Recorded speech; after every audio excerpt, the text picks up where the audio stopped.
ഞാൻ എറണാകുളം ജില്ലയിൽ പെരുമ്പാവൂരിൽ നിന്ന് വരുന്നു. യേശുവിന് സുസ്തി. ഞാൻ 2018 മുതൽ എനിക്ക് രണ്ടാമത്തെ കുഞ്ഞുങ്ങൾ ട്വിൻസാണ്. അത്യാവശ്യം നല്ല വെയിറ്റ് ഉണ്ടായിരുന്നു. അന്ന് മുതൽ എനിക്ക് ഭയങ്കര ഹെൽത്ത് പ്രോബ്ലങ്ങളാണ്. രാവിലെ എഴുന്നേറ്റ് വന്നത് തന്നെ വയറൊക്കെ ഇങ്ങനെ വീർത്തിട്ടാണ്. എന്നെ കാണുന്ന എല്ലാവർക്കും ഒരു 10 മാസം ഗർഭിണിയാണെന്നാണ് എല്ലാവരും വിചാരിച്ചിരുന്നത്. എനിക്ക് ആഹാരം കഴിക്കാൻ പറ്റില്ല, ശ്വാസം എടുക്കാൻ പറ്റില്ല. ഈ 2018 വരെ എനിക്ക് അങ്ങനെ ഒരു അസുഖങ്ങളൊന്നും ഉണ്ടായിരുന്ന ആളല്ല. പക്ഷേ ഇത് അന്ന് ഡെലിവറി കഴിഞ്ഞ് രണ്ടാമത്തെ കുഞ്ഞുങ്ങളുണ്ടായി അന്ന് മുതൽ എന്നും ശ്വാസം എടുക്കാനും ഫുഡ് കഴിക്കാനും ഭയങ്കര ബുദ്ധിമുട്ടായി. ഓരോ ഹോസ്പിറ്റൽ ഒരു സ്ഥലത്ത് ചെല്ലുമ്പോൾ പറയും മറ്റോടത്ത് ചെന്നതിനെ കുറച്ചുകൂടി മാറും. അങ്ങനെ ഓരോ ഹോസ്പിറ്റലും മാറി മാറി കണ്ടു. എല്ലായിടത്തും ഗ്യാസാണ് അല്ലെങ്കിൽ വേറെ എന്തെങ്കിലുമൊക്കെ പറഞ്ഞ് മരുന്നുകൾ തരും, കഴിക്കും, കുറവൊന്നുമില്ല. രാത്രിയൊക്കെ ഒരു 1 മണി വരെയൊക്കെ നടക്കും, വീടിൻ്റെ ഉള്ളിൽ കൂടെ നടക്കും. അപ്പോൾ കുഞ്ഞുങ്ങളൊക്കെ ചെറുതാണ്. ട്വിൻസിന് ഒരു 3 വയസ്സും 2 വയസ്സൊക്കെ ഉള്ളൂ. മൂത്തയാൾ ഒരു 5ൽ പഠിക്കണു.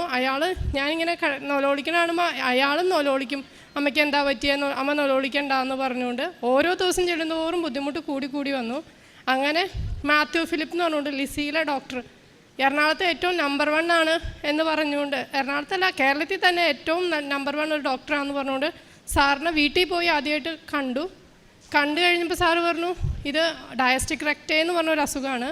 ഈ കുഞ്ഞുങ്ങളുടെ വലിപ്പം കൂടിയതുകൊണ്ട് നമ്മുടെ വയറിൻ്റെ ഭാഗത്തെ എല്ല് അകന്നു പോയതാണ്. അപ്പോൾ നമുക്ക് ആകെ ചെയ്യാൻ പറ്റുന്ന ഒരു കാര്യം എന്ന് പറയുന്നത് തിയേറ്റർ ചെയ്യാമെന്ന് മാത്രമാണ്. നമുക്കിവിടെ ഒരു സ്റ്റീലിൻ്റെ ഒരു ബോർഡ് ഇടും, നിങ്ങളെന്നാൽ ഓപ്പറേഷനായിട്ട് പോരെ, അല്ലാതെ വേറൊന്നും ചെയ്യാനില്ല, മരുന്ന് കൊണ്ടൊന്നും മാറില്ല എന്ന് പറഞ്ഞു. അങ്ങനെ ഞാൻ ആ കൊറോണ ടൈമിൽ ഡോക്ടറെ കാണാൻ പിന്നീടും ചെന്നു കഴിഞ്ഞ് ഞാൻ അഡ്മിഷനായിട്ടാണ് ചെല്ലണത്. കൊറോണയൊക്കെ ടെസ്റ്റ് ചെയ്തു, എല്ലാ കാര്യങ്ങളും ചെയ്തു. കുഞ്ഞുങ്ങളെ നോക്കാനുള്ള അമ്മയും എല്ലാവരും കൂടി ഇത് ചെയ്യാമെന്ന് പറഞ്ഞു. ഒരു 6 മാസത്തോളം റെസ്റ്റ് വേണം, എങ്ങനെയെങ്കിലും കുഴപ്പമില്ല, എന്തെങ്കിലും ആവട്ടെ. എന്നും നൊലോളിയാണ്. എനിക്കിങ്ങനെ എന്നെ കാണുന്നവർക്ക് വരെ സങ്കടമായി തുടങ്ങി. കാരണം ആഹാരം കഴിച്ചാൽ നമുക്ക് ഒരപ്പം കഴിക്കാൻ പറ്റില്ല. ഒരു അരക്കഷ്ണം അപ്പം കഴിച്ചാൽ അന്നത്തെ ദിവസം പോക്കാം. ഫുഡ് കഴിക്കാനേ പറ്റില്ല. നമ്മൾ കുനിയണ അനുസരിച്ച് നമ്മുടെ ഈ കുടൽ പുറത്തോട്ട് തള്ളണതാണ് അസുഖം. അതുകൊണ്ട് തന്നെ കുടലും മറ്റേ ലങ്സൊക്കെ പുറത്തോട്ട് തള്ളും. അതിൻ്റെ ബുദ്ധിമുട്ടാണെന്നാണ് പറയണത്. അങ്ങനെ ഓപ്പറേഷൻ ഫിക്സ് ചെയ്തു. തലേന്ന് രാത്രി സീറ്റ് മുതൽ എനിക്ക് ഒരു 5000 രൂപയുടെയൊക്കെ ബ്ലഡ് ടെസ്റ്റ് മാത്രമാണ് ചെയ്തത്. അപ്പം നമുക്ക് അതിന് മാത്രം സാമ്പത്തികമൊന്നുമില്ല. എന്നാലും കുറേ കടം വാങ്ങിച്ചും ആശുപത്രിയിലെത്തി ടെസ്റ്റൊക്കെ ചെയ്തു. നേരം വെളുത്ത് റിസൾട്ട് കിട്ടിക്കഴിഞ്ഞപ്പോൾ ഡോക്ടർ, ഒരു അനസ്തേഷ്യയ്ക്ക് വന്ന ഡോക്ടർ എന്നോട് ചോദിച്ചു, മോനെ എത്ര വയസ്സായി എന്ന് ചോദിച്ചു. അപ്പോൾ ഞാൻ പറഞ്ഞു എനിക്ക് 29 വയസ്സായി സാർ എന്ന് പറഞ്ഞു. അപ്പോൾ ഡോക്ടർ പറഞ്ഞു നമുക്ക് തിയേറ്റർ ചെയ്യണ്ട, കാരണം എന്ന് വെച്ചാൽ ഇവിടെ ഒരു കമ്പി ഇട്ട് കഴിഞ്ഞ് കഴിഞ്ഞാൽ പിന്നീട് നമുക്ക് വേറൊരു ഓപ്പറേഷൻ ചെയ്യാൻ പറ്റില്ല. ഹാർട്ട്, ലങ്സ്, കിഡ്നി അങ്ങനെ എന്തെങ്കിലും അസുഖം വന്നു കഴിഞ്ഞാൽ മരണത്തിലോട്ട് നമുക്ക് നടക്കാനേ പറ്റുള്ളൂ. പക്ഷേ എൻ്റെ ബുദ്ധിമുട്ട് കൊണ്ട് ഞാൻ ആ ഡോക്ടറോടും പറഞ്ഞു നമുക്ക് ചെയ്യാം, പ്രശ്നമില്ല, എനിക്ക് ചെയ്യാം. അപ്പോൾ ഡോക്ടർ പറഞ്ഞു മോൻ ചെയ്യണ്ട, ചെയ്ത് കഴിഞ്ഞാൽ ഇപ്പം ഇത്രയും പ്രായമല്ലേ ആയുള്ളൂ, ഇനി എന്നാ അസുഖം വന്നേന്നൊന്നും പറയില്ലല്ലോ, അതുകൊണ്ട് ചെയ്യണ്ട. പക്ഷേ എനിക്ക് അത്രയ്ക്ക് ബുദ്ധിമുട്ടായിരുന്നു. എനിക്കൊരു ആഹാരം കഴിക്കാൻ കൊതിച്ചിട്ടുണ്ട്, ഒന്ന് ശ്വസിക്കാൻ കൊതിച്ചിട്ടുണ്ട്, നല്ലപോലെ ഒന്ന് ശ്വസിക്കാൻ, ഒരു നേരമെങ്കിലും ശ്വസിക്കണേ. എനിക്ക് ശ്വാസം ഉള്ളിലോട്ട് എടുക്കാൻ കൊതിയായിട്ടുണ്ട്. ഞാൻ അതുപോലെ നൊലോളിച്ച് ബുദ്ധിമുട്ടി അവിടെ നിന്ന് അപ്പോൾ അവർ ഡിസ്ചാർജ് ചെയ്ത് തന്നു.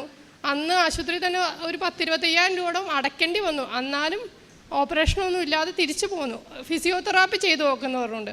എന്നിട്ട് ഒരു ദിവസം 300 രൂപ വെച്ച് 1 മാസത്തോളം ഞാൻ ഫിസിയോതെറാപ്പിക്ക് പോയി. ചെയ്യുമ്പോൾ കുഴപ്പമില്ല, 2 ദിവസം കഴിയുമ്പോൾ പിന്നെ ഇത് തന്നെ.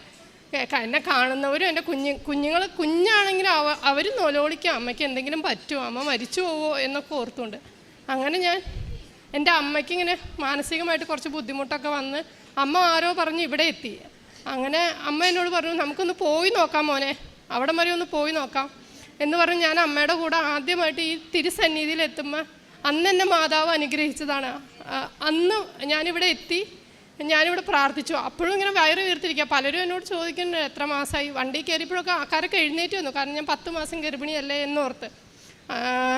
ഞാൻ എന്നിട്ട് ഇവിടെ എത്തി പ്രാർത്ഥിച്ച്, ഞാൻ കരഞ്ഞ് പ്രാർത്ഥിച്ചു, എൻ്റെ മാതാവ് എനിക്ക് എൻ്റെ കുഞ്ഞുങ്ങൾക്ക് വേണ്ടി ജീവിക്കണം, ഒരു ദിവസമെങ്കിലും എൻ്റെ കുഞ്ഞുങ്ങൾക്ക് വേണ്ടി മര്യാദയ്ക്ക് ജീവിക്കണം. എല്ലാവരും എന്നെ അറിയാവുന്നവരെല്ലാവരും എനിക്ക് വേണ്ടി സങ്കടപ്പെടുകയാണ്. മാതാവല്ലാതെ ഇനി എനിക്ക് ആരുമില്ല. ഞാനൊരു ഹിന്ദു വിശ്വാസിയാണ്. അമ്പലങ്ങളോടും ആശുപത്രിയിലും ഒക്കെ ഞാൻ പോവുക, എന്നിട്ടും എനിക്ക് കുറയുന്നില്ല.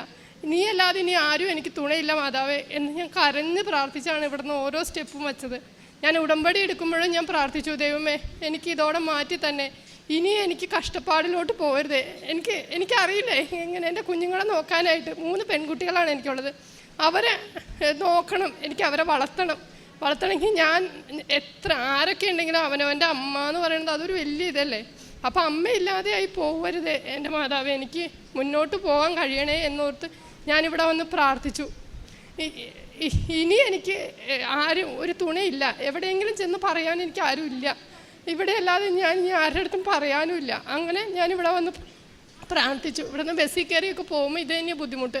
ഈ 2 മണിക്കൂർ രാവിലെ ഞാൻ 3-3.5 മണിക്കൂർ ബസ്സിൽ യാത്ര ചെയ്യുമ്പോൾ ഇങ്ങനെ വയറ് വീർത്തായിരിക്കണത്. ഇവിടുന്ന് തിരിച്ചിറങ്ങി പോകുമ്പോൾ എനിക്ക് വീർത്തായിരിക്കണം. ദൈവമേ മാതാവേ എന്നെ കാക്കണേ എന്ന് ഞാൻ പ്രാർത്ഥിച്ച് ഞാൻ ഇവിടുന്ന് വീട്ടിൽ ചെന്ന് ഈ ഉടമ്പടി തൈലവും ഉപ്പും ഞാൻ രാത്രി 9 മണിയായപ്പോൾ ഇങ്ങനെ പ്രാർത്ഥിച്ചു, എൻ്റെ മാതാവേ എനിക്കിനി ഇന്ന് എനിക്ക് എങ്ങനെയെങ്കിലും ഒന്ന് മാറണേ എന്നോർത്ത് ഞാൻ ദൈവത്തോട് പ്രാർത്ഥിച്ചു, എന്നെ രക്ഷിക്കണേ, എന്നെ കാക്കണേ എന്ന്. ഇന്ന് ഞാനിപ്പോൾ 10/6 ഞാൻ ഈ ഉടമ്പടി എടുത്തത്, 10/6/23. ഇന്നിപ്പോൾ 5 മാസം കഴിഞ്ഞു. ഞാൻ ഇന്ന് വരെ ഈ ബുദ്ധിമുട്ട് അനുഭവിച്ചിട്ടില്ല. എനിക്കിപ്പോൾ ശ്വാസം കഴിക്കാനും ആഹാരം കഴിക്കാനും ഒക്കെ നന്നായിട്ട് കഴിയുന്നുണ്ട്. എൻ്റെ കുഞ്ഞുങ്ങളെയൊക്കെ നോക്കാൻ കഴിയുന്നുണ്ട്. എൻ്റെ കുഞ്ഞുങ്ങൾക്കൊക്കെ ഭയങ്കര വിശ്വാസമാണ്. ഞാൻ എഴുന്നേൽക്കുന്നതിന് മുമ്പ് എഴുന്നേറ്റ് എൻ്റെ ഒപ്പം വിശ്വാസ പ്രമാണം, 4 വയസ്സായ കുഞ്ഞുങ്ങളാണ്. അവർ 2 പേരും വിശ്വാസ പ്രമാണം കാണാതെ പ്രാർത്ഥിക്കും. എൻ്റെ അവർക്ക് ഞാനും അവരും ഭയങ്കരമായിട്ട് മാതാവിനെ സ്നേഹിക്കുകയാണ്. കാരണം എൻ്റെ ജീവിതം എനിക്ക് തിരിച്ചു തന്നതിന്, എനിക്ക് ജീവിക്കാൻ കഴിയുന്നതിന്, എനിക്ക് ഓരോ നിമിഷവും ശ്വസിക്കുന്നതിന് എനിക്ക് മാതാവാണ് എൻ്റെ കൂടെയുള്ളത്. മാതാവും പിതാവും എൻ്റെ കൂടെ തന്നെ ഉണ്ടെന്ന് ഞാൻ വിശ്വസിക്കുകയാണ്. എനിക്ക് ഭയങ്കര സന്തോഷമാണ്. ഓരോ ദിവസം ചെല്ലുന്തോറും സന്തോഷം. കാരണം എൻ്റെ കുഞ്ഞുങ്ങളുടെ കൂടെ എനിക്ക് നന്നായിട്ട് ജീവിക്കാൻ കഴിയുന്നുണ്ട്. ഇപ്പം 5 മാസം കഴിഞ്ഞു. എനിക്ക് ഇന്ന് വരെ ഒരു ബുദ്ധിമുട്ടുകളില്ല. ഞാൻ നന്നായിട്ട് ജീവിക്കുന്നു. പിന്നെ എനിക്ക് അന്ന് മുതൽ എല്ലാ കാര്യത്തിനും എൻ്റെ കൂടെ ഉണ്ട്. എന്ത് കാര്യത്തിനും നമ്മൾ ഇറങ്ങി ചെന്നാലും എല്ലാ കാര്യങ്ങളും, ഇപ്പം അമ്മയുടെ കൈയാണെങ്കിലും ഒടിഞ്ഞുപോയി, അത് ഓപ്പറേഷൻ ചെയ്യണമെന്ന് പറഞ്ഞു, വേണ്ട. അവിടെ ചെന്നപ്പോഴും എവിടെ തൊട്ടാലും ഞാൻ എവിടെ പോകുമ്പോൾ മാതാവിൻ്റെ തിരുരൂപത്തിൽ കൈതൊട്ട് പ്രാർത്ഥിക്കും, ദൈവമേ പ്രശ്നങ്ങളൊന്നും ഇല്ലാതിരിക്കണേ. ഇപ്പം ഈ അസുഖം കുറഞ്ഞു കിടന്നു പിന്നെ ഞാൻ PSC കോച്ചിങ്ങിന് പോകുന്നുണ്ട്. അപ്പം ഞാൻ എന്നും പറയും, മാതാവ് എൻ്റെ കൂടെ ഉണ്ടാവണം. ഇനി വരുന്ന എക്സാമിൽ എനിക്ക് ജയിക്കാൻ കഴിയണം. മാതാവല്ലാതെ എനിക്ക് ആരോടും ഒരു വിശ്വാസമില്ല. എനിക്ക് മാതാവിനോടും എൻ്റെ പുത്രനോടും അല്ലാതെ എനിക്ക് ആരോടും ഒരു വിശ്വാസമില്ല. ഞാൻ എപ്പോഴും കരഞ്ഞ് പ്രാർത്ഥിക്കും. എൻ്റെ കുഞ്ഞുങ്ങളും അതെ, എല്ലായ്പ്പോഴും അവർക്ക് വേണ്ടി ഈ പ്രാർത്ഥനയാണ്, ദൈവമേ എല്ലാം നന്നായി തരണേ. എനിക്കിപ്പോൾ ഉടമ്പടി എടുത്ത ആദ്യ ദിവസം തന്നെ എനിക്കിത് ഇങ്ങനെ ബുദ്ധിമുട്ടൊക്കെ മാറിക്കിട്ടി. ഞാൻ പിറ്റേന്ന് നേരം വെളുത്ത് എഴുന്നേറ്റപ്പോൾ മുതൽ എനിക്ക് ഇന്ന് വരെ, ഈ ദിവസം വരെ എനിക്ക് അസുഖങ്ങളൊന്നുമില്ല. അത് തന്നെ എൻ്റെ ഏറ്റവും വലിയ അനുഗ്രഹമായിട്ട് ഞാൻ കരുതുന്നു. പിന്നെ ഞാൻ എല്ലായ്പ്പോഴും ആശുപത്രികളിൽ ഇവിടെ നിന്ന് കിട്ടുന്ന പത്രം കൊണ്ട് കൊടുക്കുകയും കുഞ്ഞുങ്ങളാണെങ്കിലും അതെ, എന്നും എന്ത് അസുഖം വന്നാലും അവർ ഓടി വന്ന എണ്ണയും മറ്റേ ഉപ്പ് ഉടമ്പടി തൈലം എടുത്ത് തലയിൽ തൊട്ടിട്ട് പറയും, അമ്മ എൻ്റെ അസുഖം മാറി, എനിക്ക് ഉടമ്പടി തൈലം തൊട്ടാൽ മതി, അപ്പം അസുഖം മാറുമെന്ന് പറഞ്ഞാണ് പിള്ളേർ ഇത് ചെയ്യണത്. അതുപോലെ തന്നെ ഉപ്പും അതെ, അവർ ഏത് സമയവും ഇങ്ങനെ എന്ത് പറയുമ്പോൾ എൻ്റെ മാതാവ് എന്നാണ്. എൻ്റെ മനസ്സിലും അതെ, ഇപ്പം എന്നും എൻ്റെ മാതാവ് എന്നായി. എനിക്ക് ആശുപത്രികളിൽ ഇവിടെ നിന്ന് കിട്ടുന്ന പത്രവും പിന്നെ ഞാൻ ക്യാൻസർ രോഗികൾക്ക് ആഹാരവും പിന്നെ അവർക്ക് എന്നാൽ പറ്റുന്ന സാമ്പത്തിക സഹായം ചെയ്യാൻ എനിക്ക് മാതാവിൻ്റെ കരുണയിൽ കഴിയുന്നുണ്ട്. ഇത് തന്നെ വലിയൊരു സന്തോഷമായിട്ട് എനിക്ക് കരുതുന്നു.